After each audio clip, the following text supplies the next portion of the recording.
Hello guys, in this video we're going to talk about how you can upload UGC items in Roblox.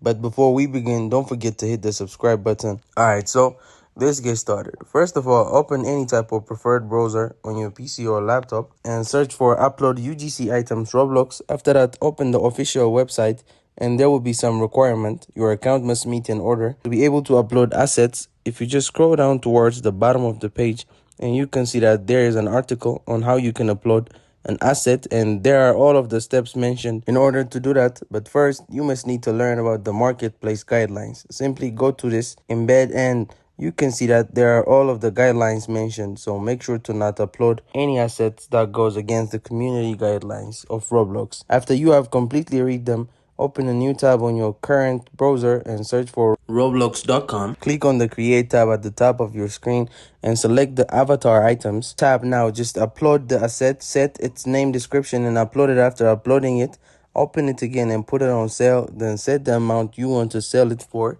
Once you have set the amount, save the asset and you are done.